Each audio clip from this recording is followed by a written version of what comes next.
बहुत दिन बाद आपसे मुलाकात हो रही है। मेरा ख्याल है आखिरी बार आपसे मुलाकात हुई थी जब मैं वर्षा जी के लिए आपके सामने दामन फैला के वोट मांगने आया था, और उसके बाद किसी प्रोग्राम में मुलाकात नहीं हुई आपसे। आज उसके बाद पहली बार हाजिर हुआ हूं। कई महीनों से सोच रहा था चेयरमैन बनने के बाद कि मुंबई जाऊं, मुंबई वालों से मुलाकात करूं, लेकिन कोविड के दौरान ऐसे हालात पैदा हो जाते थे कि प्रोग्राम देने के बाद प्रोग्राम कैंसिल करना पड़ता था, रिस्ट्रिक्शंस बढ़ जाते थे, और आपसे मुलाकात नसीब में अब जाकर के लिखी थी, तो अब आपके बीच में हाजिर हो सका। इधर जो साथी बैठे हैं थोड़ी देर के लिए खामोश हो जाएं। जो बच्चे हैं इन बच्चों को चुप करा लिया जाए। हालांकि बच्चों को चुप कराना मुश्किल होता है, लेकिन आप अपनी पे आ जाती हैं तो बच्चों के वालिद को चुप करा देती हैं, तो बच्चे ही हैं, इन्हें चुप करा लें। न तेरा है न मेरा है ये हिंदुस्तान सबका है, न तेरा है न मेरा है ये हिंदुस्तान सबका है, नहीं समझी गई ये बात तो नुकसान सबका है, जो इसमें मिल गई नदियां वो दिखलाई नहीं देती, महासागर बनाने में मगर एहसान सबका है। मुंबई वालों, आज एक खूबसूरत दिन है, और आज जिस तरह से एयरपोर्ट से लेकर के इस ग्राउंड तक आपने मोहब्बतें दी हैं, जिस तरह से इस्तकबाल किया है, जिस तरह से स्वागत किया है, उसने मुझे इस बात का एहसास दिलाया है कि मुझे याद है आरिफ नसीम खान साहब गवाह हैं इस बात के कि 2013 या 2012 की कोई शाम थी जब मैं पहली बार मुंबई के किसी मुशायरे में आया था, और वो आरिफ भाई का मुशायरा था, और मैंने पहली बार वहां मदरसे की नज्म पढ़ी थी जो पूरी दुनिया में इतनी मकबूल हुई कि उसने मुझे इमरान प्रतापगढ़ी बना दिया। तो इस शहर से मेरा बड़ा गहरा रिश्ता है। असलम शेख साहब भाई की तरह हैं, उनकी भी दुआएं हमेशा मिलती रही हैं। यहाँ मंच पर जो बाकी लोग मौजूद हैं, अनीस अहमद साहब एक्स मिनिस्टर, भाई जगताब साहब चले गए, चरणजीत सिंह सप्रा जी चले गए, वजाहत मिर्जा साहब यहाँ पे तशरीफ रखते हैं, हमारे फरहान आजमी साहब, जमील कुरैशी साहब, अलीम साहब जो यहाँ मौजूद हैं, वर्षा जी तो हैं ही, वर्षा जी तो बड़ी बहन है, मैंने सबसे पहले उनका जिक्र कर दिया। लेकिन आज मैं सबसे ज्यादा जिन लोगों की तारीफ करना चाहता हूं वो 6 जो जिला अध्यक्ष हैं मुंबई के, मैं उनकी खास तौर से तारीफ करना चाहता हूं। कयूम तंबोली साहब, आजम लेबाई साहब, फिरोज खान साहब, जोहेब साहब, सरवर खान और समीर अख्तर साहब, इन लोगों ने जिस तरह से आज माइनॉरिटी डिपार्टमेंट का जोश और जज्बा और ताकत दिखाई है, उससे मुझे एहसास हुआ है कि मुंबई का माइनॉरिटी डिपार्टमेंट देश के अच्छे माइनॉरिटी डिपार्टमेंट से, किसी भी प्रदेश के माइनॉरिटी डिपार्टमेंट से शानदार काम कर रहा है, इसमें कोई दो राय नहीं है। मैं इस बात के लिए आपकी तारीफ करता हूं। मंच पे जो बाकी साथी भी मौजूद हैं, मैं उनका भी शुक्रिया अदा करूंगा। इकबाल मेमन साहब, उमेर लकड़ावाला साहब, बाकी जो साथी हैं जिनका नाम छूट जाए वो मुझे माफ करेंगे। लेकिन आपसे थोड़ी देर गुफ्तगू करना चाहता हूं, क्योंकि आज आपसे एक सियासी इंसान बन के मुलाकात करने आया हूं। इससे पहले जब भी आता था तो बतौर शायर आता था, आप शायरी सुनते थे, और उसके बाद मैं भी आपकी तालियां समेट के वापस चला जाता था।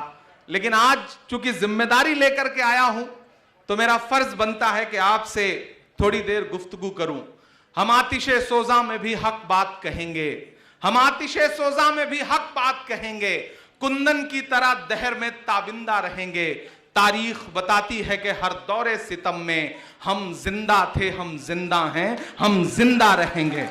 मुंबई वालों, यकीनन 5 राज्यों के चुनाव हुए हैं, उनके नतीजे आए हैं, और नतीजों ने कहीं ना कहीं आप सबको मायूस किया है।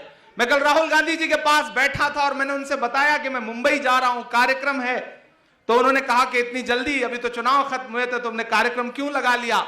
तो मैंने उनसे कहा कि भैया ये वक्त जो है वो घर में बैठने का नहीं है, ये वक्त जो है वो सड़क पर उतर करके अपने कार्यकर्ताओं को एहसास दिलाने का है कि हार और जीत तो चलती रहेगी, लेकिन सबसे असल लड़ाई वो है जो सड़क पर खड़ी होकर के लड़ी जाती है। इन फासिस्ट ताकतों को यह एहसास दिलाना है कि मैं डरा नहीं, मैं झुका नहीं, कहीं छुप छुपा के खड़ा नहीं, जो डटे हुए हैं महाज पर मुझे उन सफों में तलाश कर। मैं लगातार खड़ा हूं, मैं लगातार लोगों के बीच में जा रहा हूं। चुनाव के नतीजे आए, लेकिन हमने अपनी मेहनत में कोई कोर कसर नहीं छोड़ी।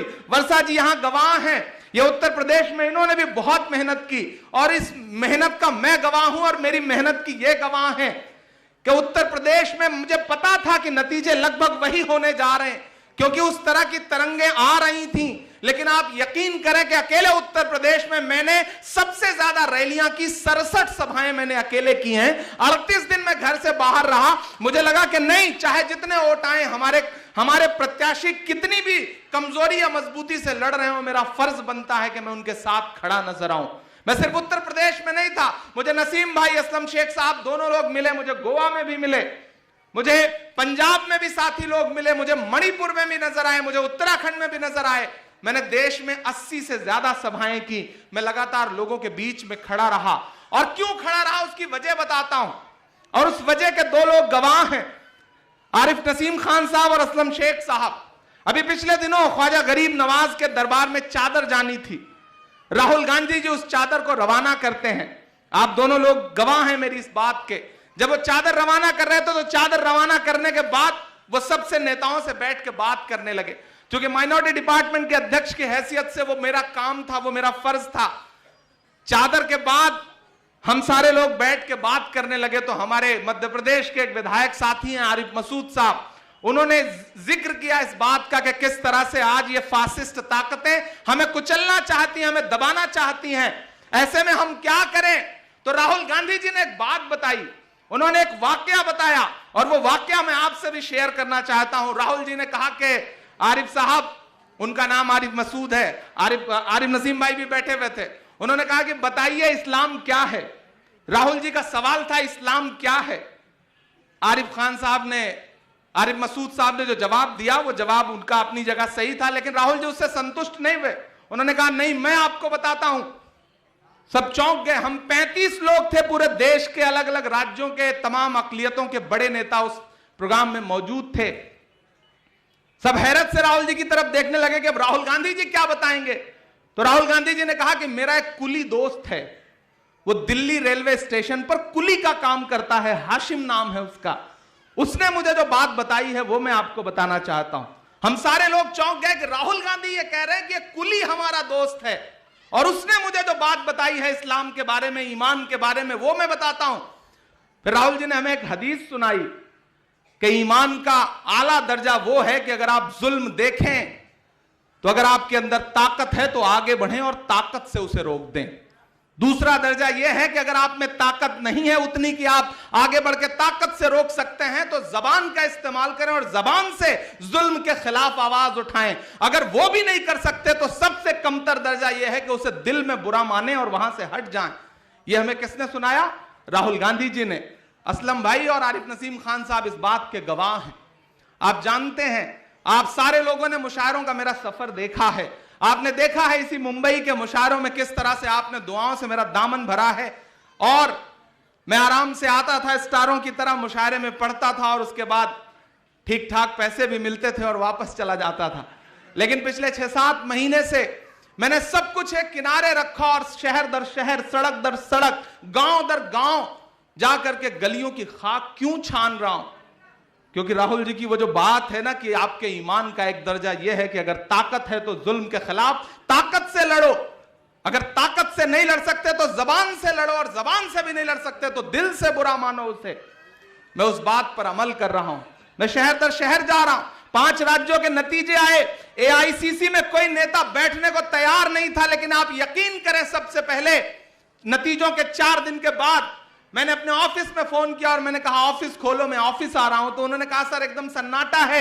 मैंने कहा इसी सन्नाटे को तो तोड़ना है, मैं ऑफिस आ रहा हूं। बैठेंगे ऑफिस में, लोगों से मिलेंगे, उनका हौसला बढ़ाएंगे, और आप यकीन करें कि मैं तकरीबन 8 घंटे AICC बैठा रहा और कम से कम 1000 आदमी मिलने के लिए आया, और जो भी आता था वो यही कहता था कि सर नतीजे अपनी जगह हैं लेकिन हमें लड़ना है, क्योंकि इन फासिस्ट ताकतों के मंसूबे बहुत बुरे हैं।